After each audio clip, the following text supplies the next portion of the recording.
All right, let's watch this video. Bro, is there any way to fix my YouTube?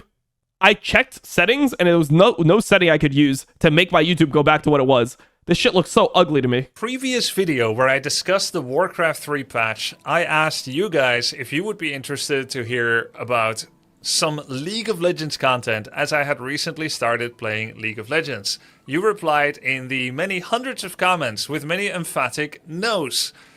Perhaps ironically, I will publish this anyway. At least you know that I'm not just pandering and creating content, what I think people want to see, but stuff that I'm actually just passionate about. So if you're not interested, that's fine.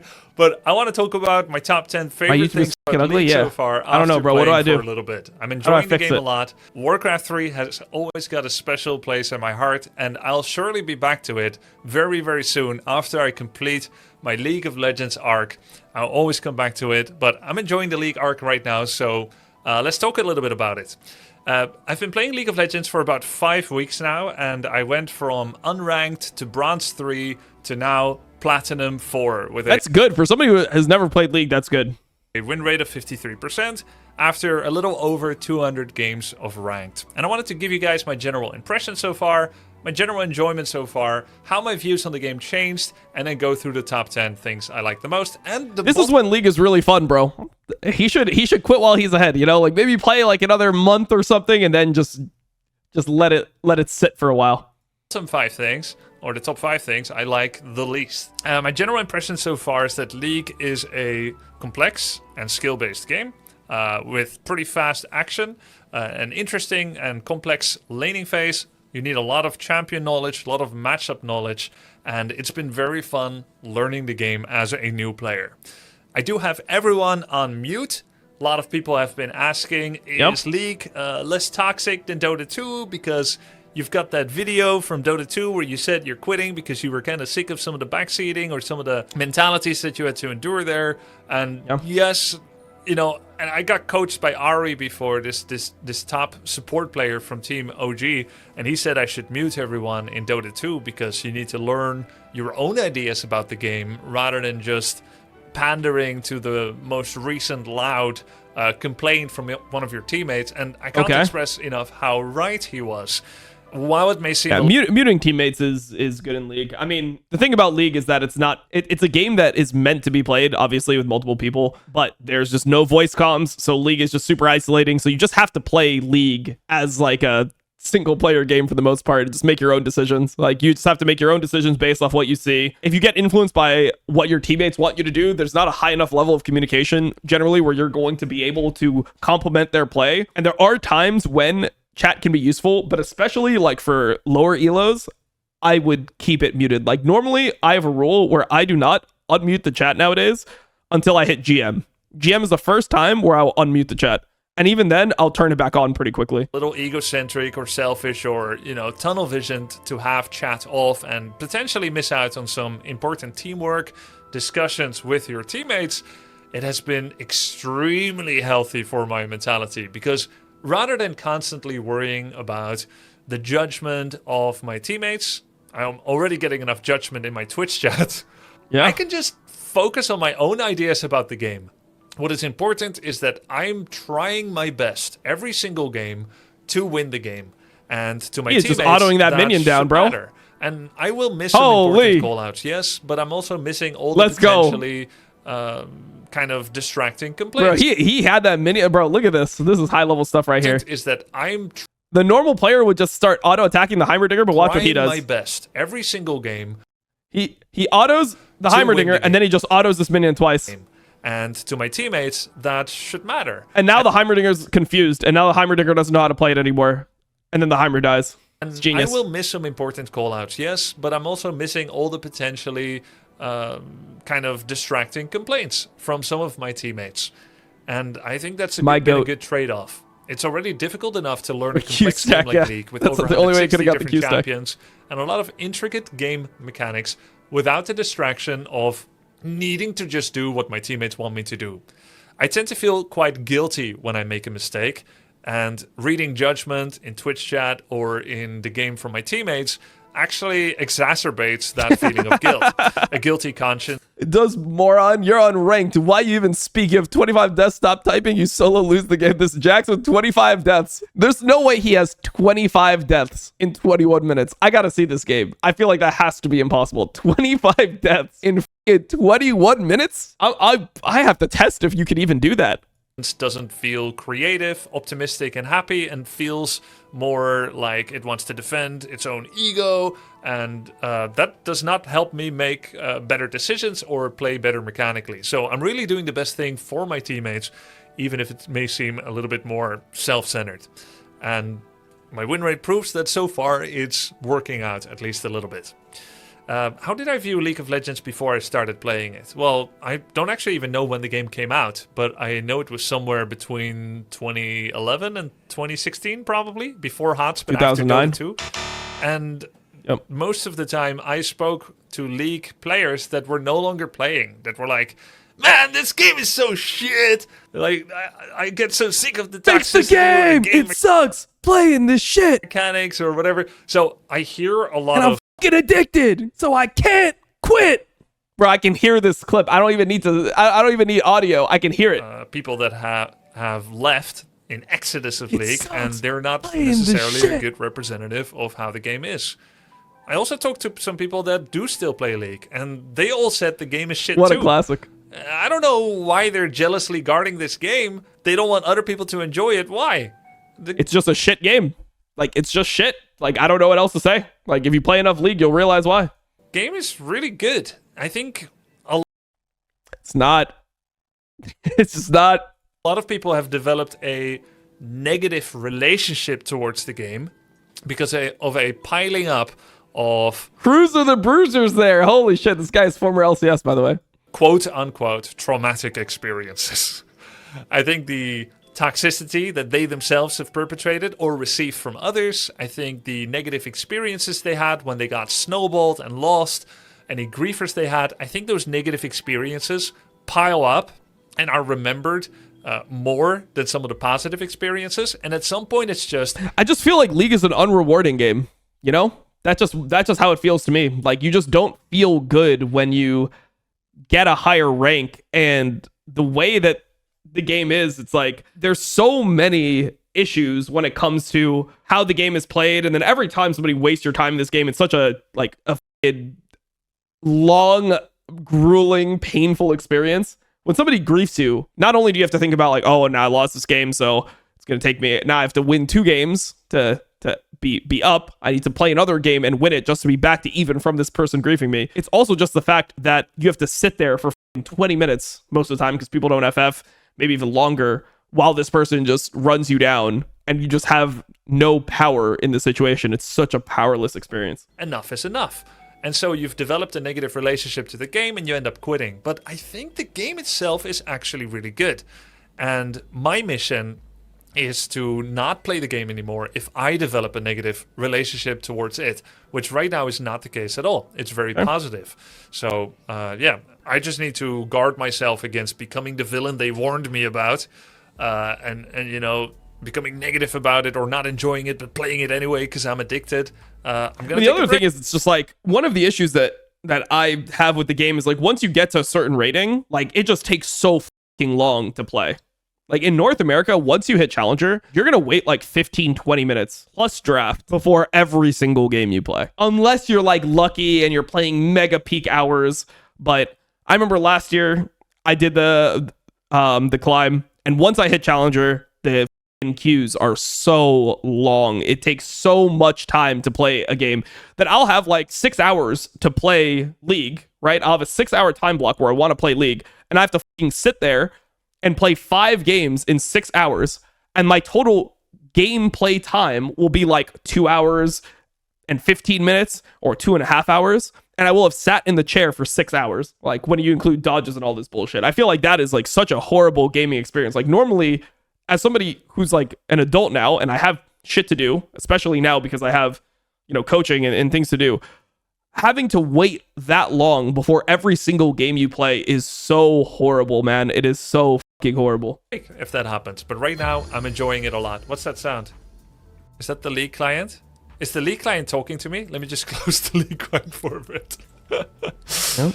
It had something to say about that. Interesting. They're listening. Vanguard, quite an intrusive program, huh? And so that's kind of what I heard sometimes before I started playing League. Then I sometimes saw some ego players in Heroes of the Storm, which is a game that is more emphasizing teamwork. And sometimes you saw these terms, this terminology that's used specifically in League, like ADC, carry, and what's your main, like what's your main champion? We don't really talk about it like that in here. I mean, here, you can just look at Loki here, right? I mean, he's playing in mega peak hours. So he's playing when like all the pros are playing. Loki's playing and it's Huncho and like, I mean, Huncho's not a pro, but you get it. It's like, there's always APA in his game, you know, Bucio's in his game, Sven's in his game. And he's played, like, he probably started queuing. He played for about, what, 5 hours? Like total, because it's going to be like, that's when the game finishes, right? But he's queuing and then he has to play the game before. Each game, 23 minutes, 26 minutes, 27 minutes, 27 minutes, 24 minutes. And he plays one game an hour. Like, this is a remake. This isn't even a... Oh, wait, sorry. This is a remake. This isn't even a game. So don't even count this. He played 5 games in 5 or 6 hours, or in 5 hours probably. And that's in massive peak time. It's tough, man. That's a big time investment. Of the Storm. Whenever you saw this terminology, you knew you were dealing with a League of Legends player specimen. And oftentimes these players made the League look a little bit bad because the way that they spoke in HOTS seemed very self-centered and you should die for me, you're the support, you should die for me, or you're the tank, you should tank and die for me, or whatever. And that's not really how HOTS works. Everyone should endeavor to stay alive there. Every character can put out serious damage and is important for the success of the team fight. I think HOTS is more like WoW Arena, which is a 3-on-3 deathmatch where if one dies, often the fight is over already. And you can't really 1v3 or 1v9 there like you can in League. But more about that later. So, yeah, my views on League, the game, did change quite a bit because I'm also more open-minded now than I was 10 years ago. So I'm playing more different games and I'm comparing them. But anyway, okay, cool. That's a lot of prelude. Let's go into the top 10 things I like the most. Draft started? Okay, we'll keep on watching this in between games. League of Legends. First and foremost, it's the laning phase. Differently than Heroes of the Storm, the laning phase is very significant, it's very important, it's skillful, and it endures. Usually after 3 to 5 minutes, Heroes of the Storm laning phase is pretty much dead.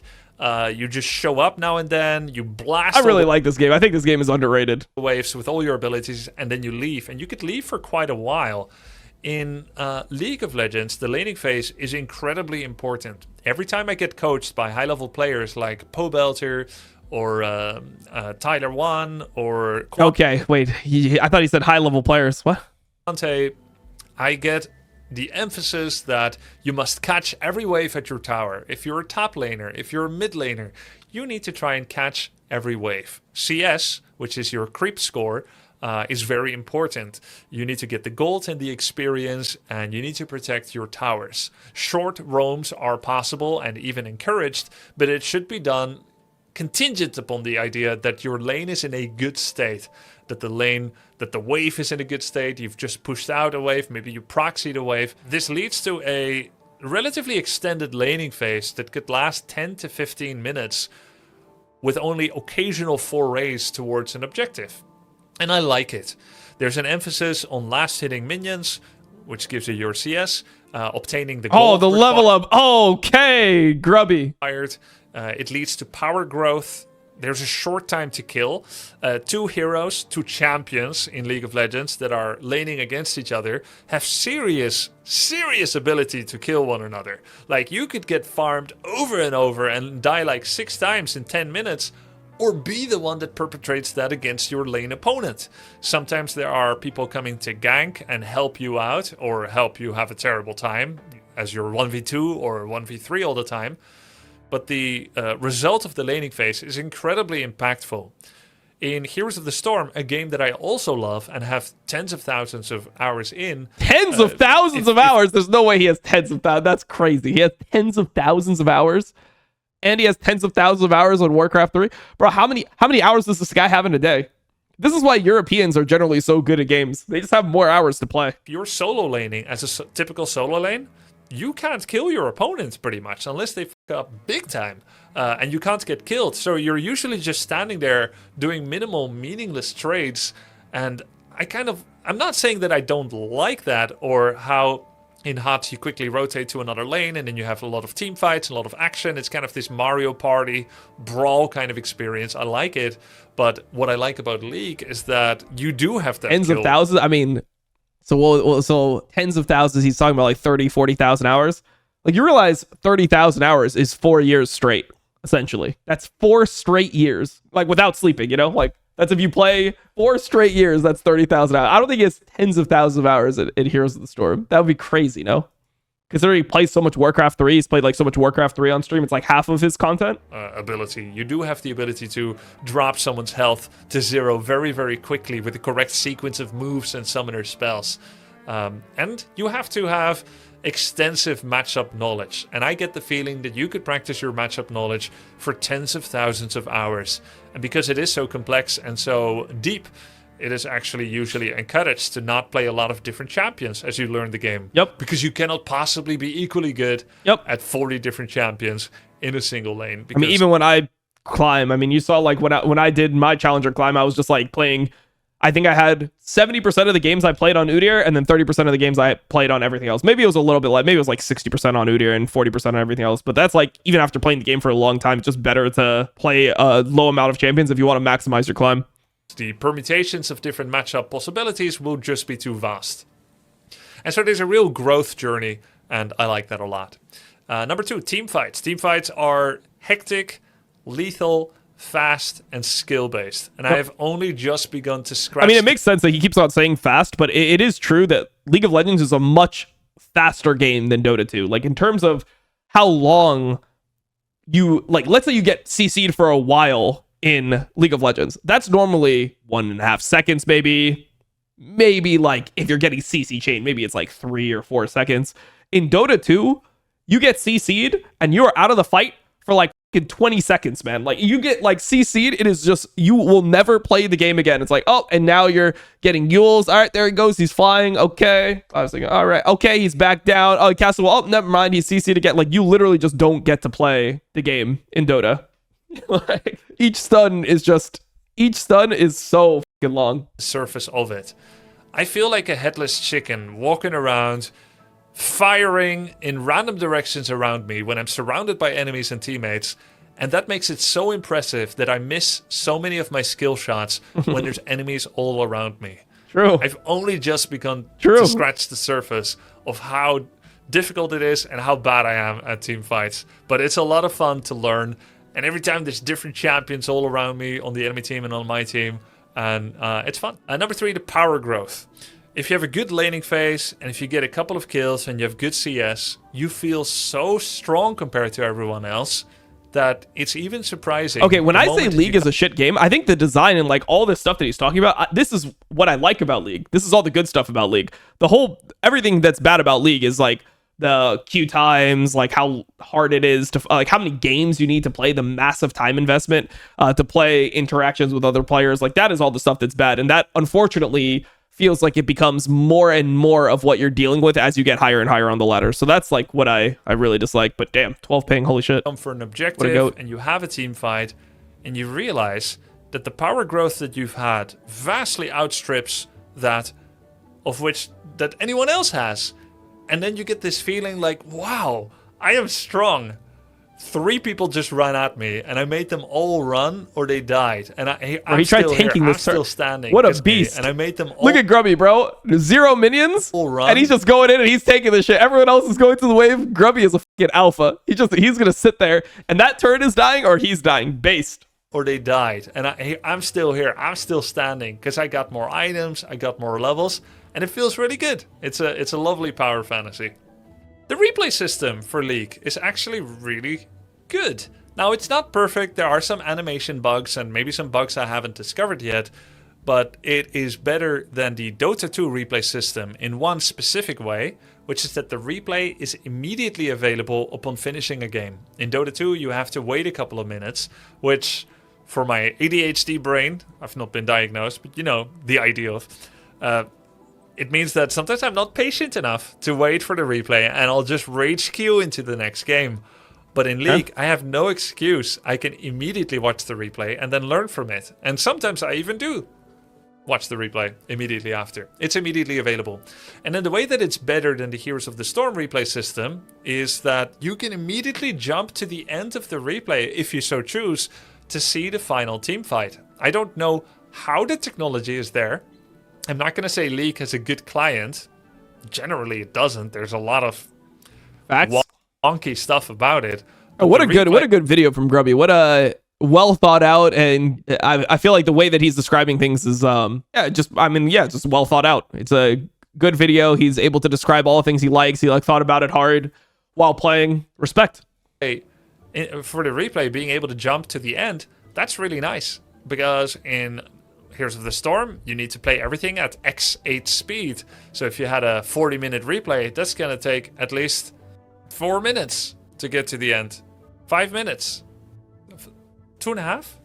5 minutes, right? Yes, we'll edit this in post. Number 5, accessibility. I've mentioned that League is a deep and complex game. There's lots of different champions to learn, over 160, I believe. There are consistent updates as well, which means you have to study the patch notes. I'm sure every League player does study the patch notes and see, how does this change things for me? I need to study these notes before I start playing, because what if I do something suboptimal, then my teammates are going to be cross with me. However, even though there's so much to learn, you really can just sit down and start just kind of playing and kind of get the hang of it. And bro, I thought cross was a British thing. I'm surprised. I'm surprised hearing a Dutch guy say cross. Basically play it at a decent base level. I think League has a much lower skill floor, which means it's easier to start playing at an okay base level than, for instance, Dota 2, where there are a lot of intricate game systems and control mechanisms like courier management and whatnot, and how to stack camps or how to use camps to pull lanes, lane minions away. It is easier to just start playing League. Now, that's not to say you're going to be any good at it, but generally what I mean by accessibility is how much general understanding do you need, how much learning do you need before you press play game in multiplayer and feel kind of like you can self-educate yourself to get better. And I feel like in League, you really can just launch the game and start playing. Like the hotkeys are all in sight of your UI. You generally, as long as you understand what MOBAs are. If you don't, then League is also going to feel like it has a really high skill floor. I guess that's kind of a big presumption. Yeah. But overall, I feel like this is something that I actually normally say the opposite of. I think that League has a very high skill floor compared to general games. Maybe compared to Dota 2, it's still a low skill floor. But when you compare it to like just general games normally are, you can jump in and immediately start playing. You start playing Valorant, you can start playing. You start playing TFT, you have the ability to understand what's going on. It's like very easy for you to understand what you're generally trying to do and play from there. I feel like that's one of the things that holds MOBAs back in general. I mean, from Grubby's side, I completely understand what he's saying, because this guy came from Warcraft 3, right? Like, if I were to go for like different skill floors, I would say the lowest skill floor that you have is like shooting games, right? Because if you've played any type of, even if you just load into a shooting game, it's like you have a gun and you have a fucking what is the fucking, I want to say cursor, whatever, the aim, or what the fuck is the thing called? The targeting reticle, what is it called? The sight? Aim? What is it called? Holy shit. Crosshair. You have a crosshair and you have a fucking gun. It's very easy for you to understand that you're supposed to put that over somebody and click, right? Like, it's very easy. But for a game like Warcraft 3 or Dota or League of Legends, you get in and you're like, what is even the goal here? Like, yeah, I'm trying to kill that thing, but the way the items work, knowing all the different items that you buy, it's way more complex than just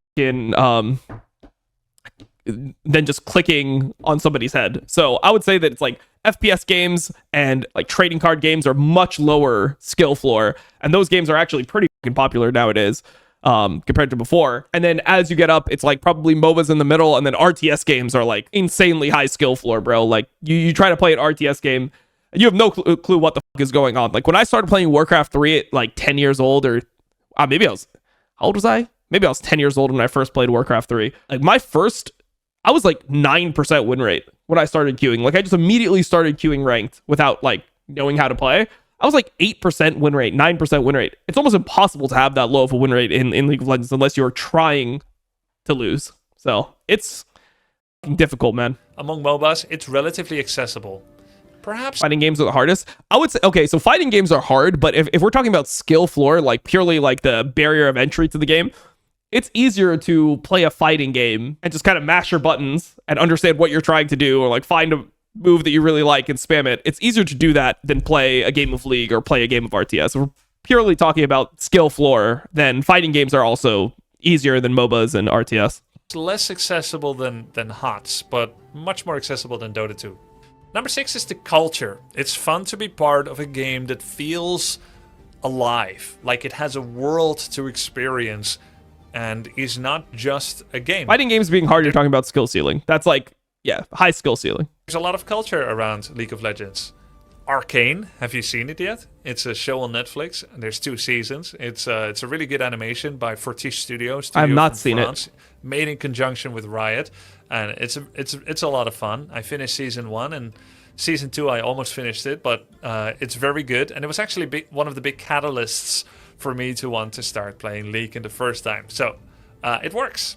All the songs around the game. There's a lot of banger songs that you don't even necessarily recognize their League songs if you don't know. There could be normies listening to League songs and say, yeah, that's a good pop song. And they don't even know it's from a game. And so there's a lot of culture around to be experienced on YouTube or Spotify that make the game just feel a little bit more alive. It's fun to listen to them without playing League, and even more fun to know that they are related to League after I've started playing and fell in love with the game. There's skins, there's fandoms. Apparently every champion has its own subreddit where people discuss. They certainly don't like show their favorite skins or make lists with which champion skins show feet for different female champion skins and characters and champions. Certainly that wouldn't be happening, but they're going to be discussing Okay.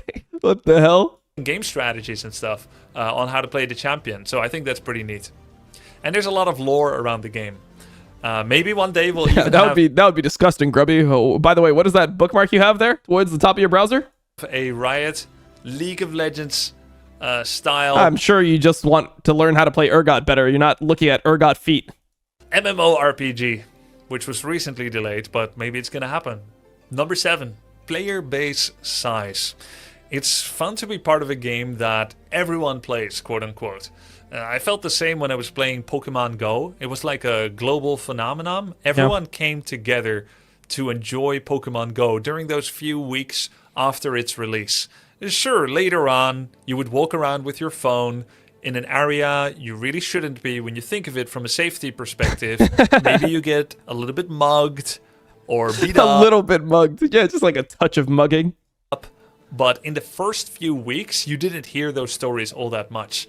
There was this one moment where I was standing in the city and we all had our iPhones out to play some Pokemon Go and catch some mons. And then someone said, "Oh, there's a Squirtle nest appearing nearby, but it's going to time out in 5 minutes. Quick, give me your unlocked phones and I'll go on my bicycle. I'm the only one that can reach it that fast. Anyone that wants to, give me your unlocked phone and I'll catch the Pokemon for you." And both I and my wife gave our phones to him because... What the hell? That's some... Bro. Yeah, that shit... You can tell he's not from America. Hell no, I'm not giving anyone my unlocked phone in America. I'm never seeing that shit again. We can read people. We knew he's not going to scam us. He's not going to take our unlocked phones and sell it on the black market. So we gave him our 2 iPhones. 6 other people gave their phone. To be... If he's not living in Amsterdam, like, bro, I wouldn't do it because I'm just paranoid, right? But if I was in the area of Netherlands that I stayed with Team Liquid in Utrecht, that if I was there, man, like everyone just seems so friendly and genuine there, man. Like I could see why you do that, but I'm just way too paranoid. I'd be like, yeah, all these people in this city have just been nice to me for the last month because they're trying to scam me for this one moment. It's all a coordinated effort so that they could get my unlocked phone on the 31st day that I was here in the city. He came back. We had a Squirtle, and a minimal of spam email started appearing in the weeks following. So he really didn't abuse our trust all that much. No, I'm just kidding. From what I could tell, no spyware. Like, it was just good. And it's that kind of global phenomenon that can happen when you're all enjoying the same thing together. I believe League has 7 or 10, I don't know exactly how many, 7 or 10 million monthly active users. I heard something like EUS has 3 million players, supposedly. Yeah, I mean, I think that League is way more fun to play outside of NA. Because when I was in Europe, I didn't have the same problems that I had when I was in NA. So I think a lot of what I said earlier in the video with like me talking about my experience playing and like the amount of time that it takes, that would be fine if I was in Europe. You know, if I was in Europe, all good. We're just chilling. But in North America, there's an issue with player base. Like, we just don't have, especially a ranked player base, right? Like, there's a lot of players, but they play ARAMs, they play normal games, they play, you know, arena and stuff. There aren't many ranked players in comparison to other regions. My Platinum 4 rank puts me in the top 20% of skill bracket, together with 600,000 other players. So it's a pretty big community, and it's fun to be a part of such a big community. Number 8. Because of that, educational content is rampantly available. It's easier to learn this way. There's lots of videos out there. There's YouTube channels and Twitch channels dedicated to teaching people the game. You've got the Broken by Concept podcast. You've got people like Quante or Baus that are teaching different ways to play different champions or games. And that makes it a lot easier to learn. You know, I'm a Warcraft 3. For your third game in EU, I faced a scripter. Yeah, there was more scripters in EU than in NA, but who knows? That was before Vanguard as well. Creator originally. Maybe that shit does something, or it's just Chinese spyware on my PC. One of the two. With Heroes of the Storm, and I made a lot of guides for those games. I probably made like 10-20 different guides for Heroes of the Storm. I made 20 plus different guides for Warcraft 3, and that's what people often refer to when they're trying to pick up a game for the first time. I wish there were more people making quality guides that have good visibility so that new players can start learning the game in those games, but by comparison, those are a bit more niche. There was a lot of guide content for Warcraft 3 in its heyday. Recently, in 2003 and 4 and 5, I remember there were like strategy websites with articles, like written articles, not YouTube, right? I was reading those back then, bro. Anymore. Well, 2004, yeah, I was like 14 years old. I mean, the first time I ever saw Freak was when didn't see him, but the first time I listened to him or was made aware of his existence is when he was doing Warcraft3replays.com, which was the way that you got replays in Warcraft 3. There was websites where people would upload replays, and then he would commentate over the replays, and you download it to your replays folder in Warcraft 3, and then you'd be able to play it through the client, you know? But yeah, that was the first time I heard of Freak, and he was pretty good at Warcraft 3, bro. He was a pro player in Warcraft 3, so it was something that I could learn from, for sure. So it's nice to be able to summon forth League educational content to learn the game with, basically. Number 9, objectives and game length. It seems pretty clear that Riot is aiming for League games. What the did you just link me, bro? This can't be real. There's no way that there's a player that has 4,200 games of ranked in EU West this season alone. How's that even possible? Like, how is it actually possible? Nice. This person must have, they have to have 0 job, 0 school, nothing. They must just sit down and play 16 hours of League every single day for 7 months straight. That is fucking crazy, by the way. I tagged him, by the way. He's French. Of course he is. Okay, let's move on. To last between, well, literally 15 minutes, which is the first time window where you're allowed to forfeit. And this happens more than I would used to like. But now I kind of get it, because it can be really bad when you're behind. Yeah. And you see no way to come back. So I allow League its forfeit function, even though if you asked me 5 years ago, I was vehemently and adamantly against any multiplayer games having forfeit culture, because having the forfeit button leads to weak mindset. And I still believe that, actually. That's but true. At the same time, it's not that fun being held hostage. Bro, I don't really forfeit anymore. I almost never forfeit, but it's because I don't play that many games, right? So I'm like, okay, bro, it's probably going to be... I'm in the fucking game now. I might as well just sit. You no longer have hope in. I don't know how many times I voted no to surrender in my 200 plus ranked games. Probably hundreds of times, actually. Sometimes multiple times per game. But I've also said yes a couple of times, and I felt relieved I could exit the game. So maybe it deserves to be in League. But either way, the games aren't that long. They're like 15 to 30, 35 minutes. So you don't have the 1 hour slugfest that Dota 2 has, as much as I did enjoy those. But it's nice to have like a kind of predictable, decent game length, 25, 30, 35 minutes. Yeah, that's at really my good. rank is how long the games are lasting. That's how it is. At at higher ranks, because of the I'm pretty sure the regular game time. Like last time I saw the graph, the game time goes down the higher rank you are. I'm pretty sure. It's like Drake at minute 5, Voidcraps at minute 8, Baron Nashor at minute 25. You create these moments where the teams are supposed to come together and have a potentially game-ending fight that can give enough power, or maybe because you won the fight so hard that you can end the game off the back of that. Because you don't just want to lane until the end of the game and then have one of your solo laners apparently push to the Nexus, destroy it, and win the game like that. So I think the game pacing has been fairly well crafted. Hey, that Thresh tried. Riot. That's impressive for like a plat player. I know. Our teammates, they're the worst, right? Opponents are smurfing. Our teammates never do anything right. But yeah, I've had a couple of griefers. Thankfully, very few. And it does happen sometimes. And I'm fine with it, that it happens sometimes. Luckily, it's not been that frequent yet. Overall, most people seem to be wanting to win. And while many different people have a different idea of... Well, the problem is, in high-rated games, one person can sabotage your games for hours on end. That's the issue. Like, I don't know if they did anything where you can't, like, if you remake, you can't queue after multiple times. I don't know if they did anything like that recently, but I remember distinctly, there was a day, actually, I still want to know why Cat Evolved did this. Hey, if you see this, send this to Cat Evolved, and let me just know why he did this. There was one day where I woke up to queue in the middle of the night, like I always did, in like season 9, I believe, and Cat Evolved decided that it was a good idea to remake every single game for like 8 hours straight. So he would just queue up, get into the game, and then leave the game and force the game to be remade. And then he would just queue up and do the same thing again. And he did this for 8 hours straight. So there was just one full day where I was just not able to play the game because of him. So what the fuck was wrong with him? Why did he do this? Like, I still don't understand why he did this. But one player could just like be like, I'm just taking 8 hours from you. And then think about the collective time waste with all the other players that were in that game, bro. This guy was just wasting hours of time solo. It was so fucking crazy.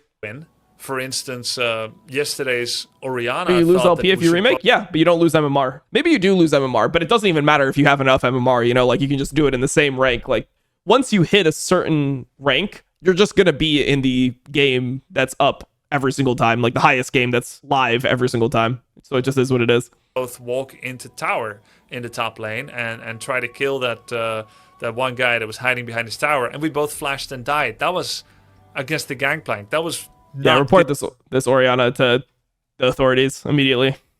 He wasn't good, but I didn't do right either. But he did seem to want to win in general. Like okay, both of them are reported to the authorities.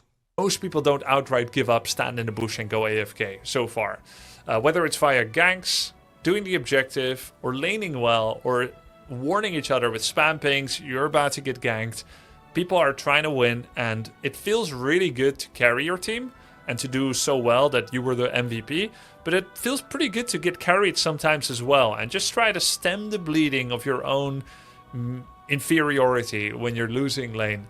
And so through the power of teamwork, you can come together and get the W, and that feels pretty fun in a way that one-on-one games will never have that kind of dimension to it. And it seems like the reporting system is working pretty well. Is it? Kappa. Do you guys agree with that or not? Kidding. All right, that's a fucking lie right there. Is it working well? Because I'm getting feedback sometimes that my reports did something. So people are trying not to get reported. All right. We'll finish the video after this last game. It seems like people engage in less griefing behavior out of fear for it. It's all right. It's all right. All right. What are the 5 things I like the least about League of Legends? Well, it's pretty snowbally. Falling behind early can feel very snowbally. There's kind of a lack of things to do when you're behind. Good coaches have told me time and time again, I'm just supposed to go back to my lane and take a beating. And try not to die too much. And try to get a bit of XP. Even if I can't touch the minions and I don't get gold, just try to at least get the XP. And hope maybe you're going to get help from somewhere else. So that doesn't feel that good when you fall behind and you get snowballed and you're not allowed to deviate the game plan. Facts. In Warcraft 3, if I fall behind, maybe I'm going to do constant guerrilla tactics and try to Zeppelin drop or speed scroll run by and kill their workers.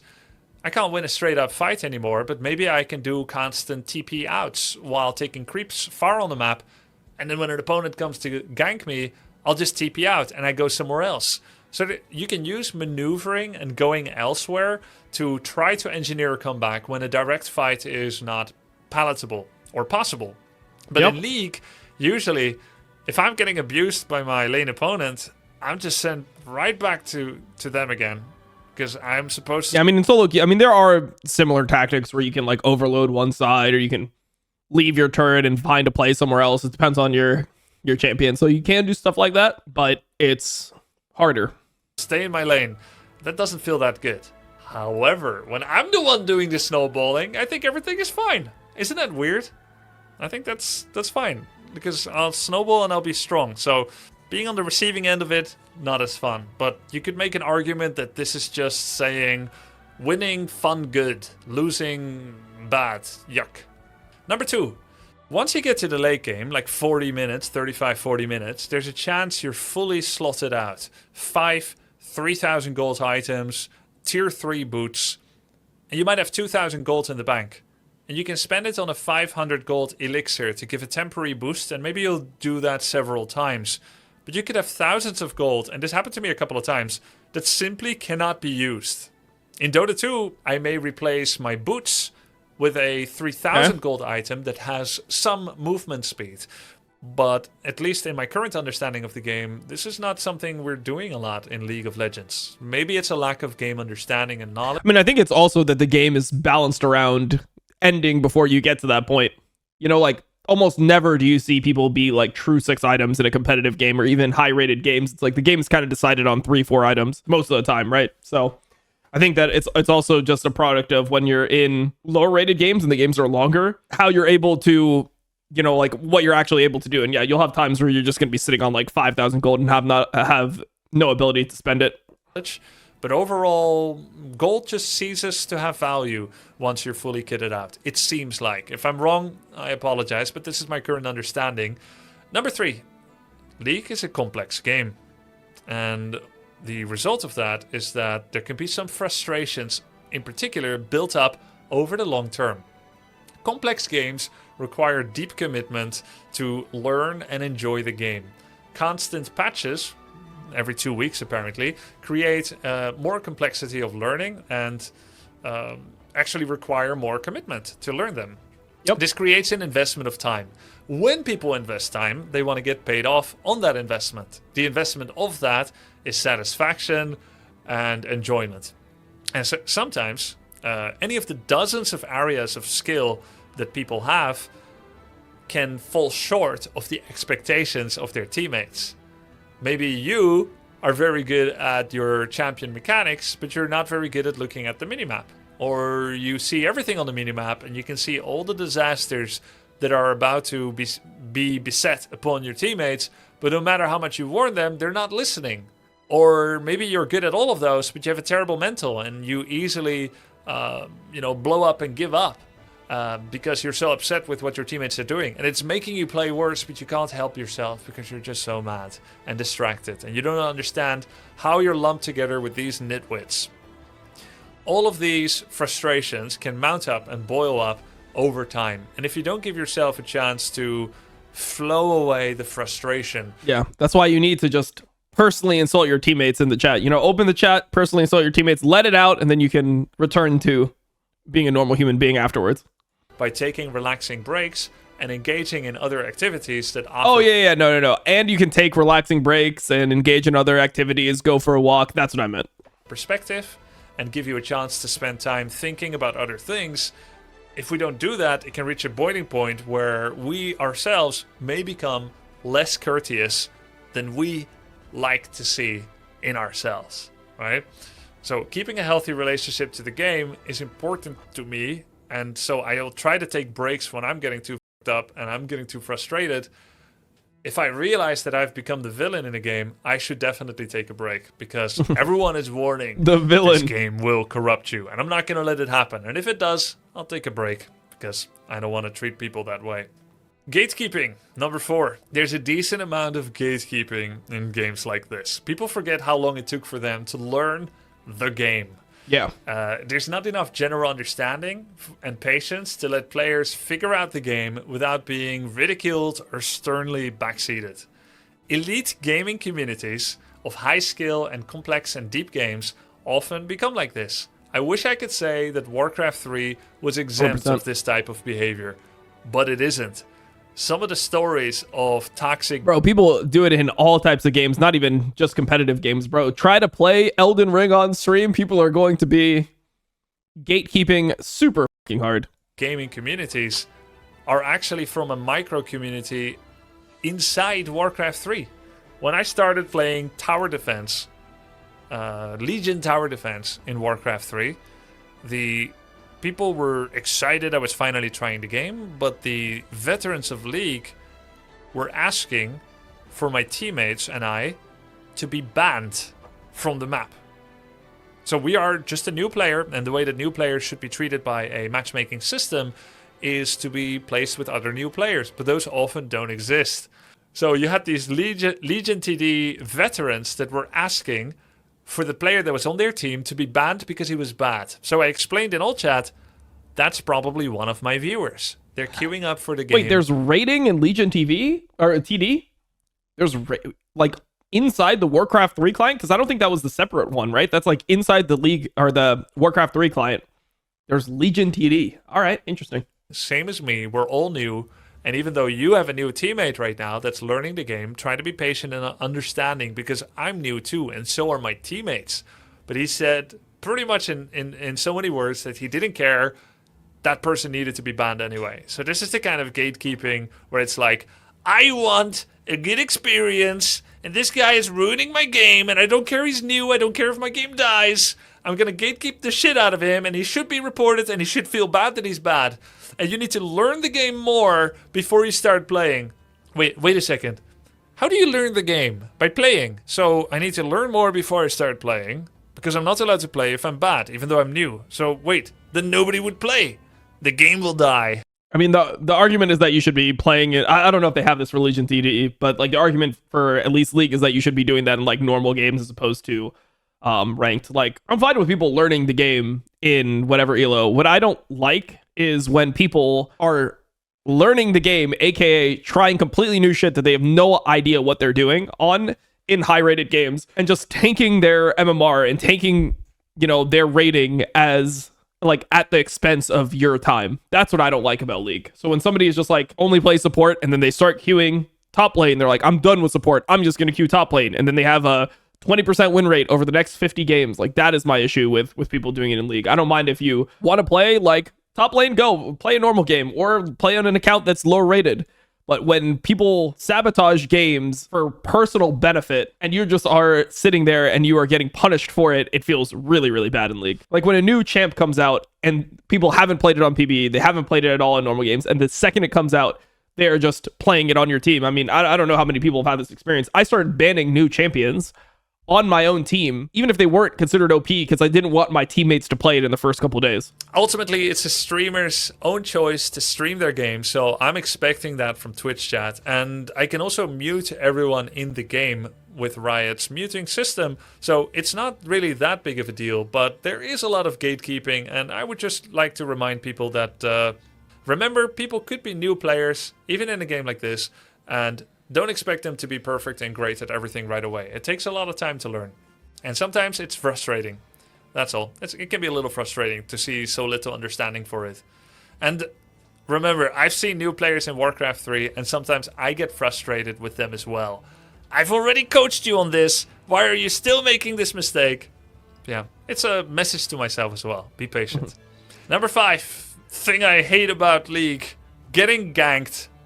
Cringe enemy junglers, supports, and mid laners that are ganking me and are not respecting the one-on-one. I feel like ganks are so much easier to avoid in League than in Dota, though. Like in League, you have a turret that is generally like pretty hard to dive, and you can understand where the jungler is going to be at most times. In Dota, you have 3 people, because everyone can buy teleport scrolls in that game. Everyone can TP. You have 3 people just TP into your lane and just dive you, and the turret doesn't even protect you at all in that game.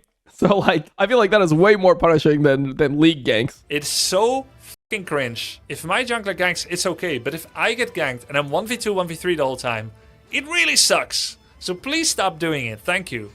Nice. Now, sometimes junglers or mid laners will ruin their own game plan to come and gank me. And that should be a good thing, because we're probably going to win the game because of it. They just missed 2 waves mid. They skipped how many creeps in their own jungle? And my jungler's 2 levels ahead of theirs. And we just got Drake. But I'm still having a bad game experience, because I'm 0-3-0. And the enemy top laner is 2-0-1. And I don't like it. Yes, we won the game, but I had a bad experience. Nah, I'm kind of okay with that from an intellectual point of view. Like, from like, I know this is good for me because they're over-focusing on top. It's good for my team, and we won. Cool. But I prefer for it not to happen. I prefer not to get ganked. That's all. All right. Yep, that's it. Fair. All right, that's my experiences so far in League of Legends. I think I'm going to have a lot more fun with the game. Let me know what you think. And I'll see you guys next time. Good video. Cheers. Good video. I feel like he has the most positive viewpoint towards this as humanly possible of like any of the new League players that I've seen. Yeah, I can't wait till he plays another 200 games and then he starts hating it.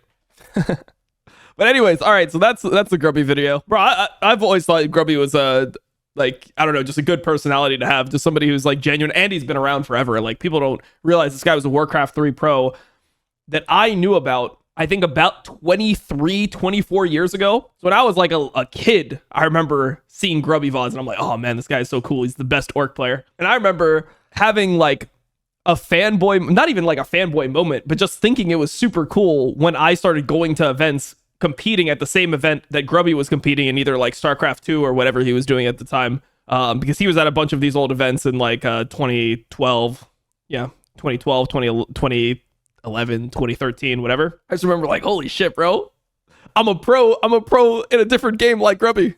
You know? Grubby was born in 86. Damn, Grubby's almost 40? That's crazy. Wait, I'm almost 40. What the What the In 2 weeks, I'll be closer to 40 than 30.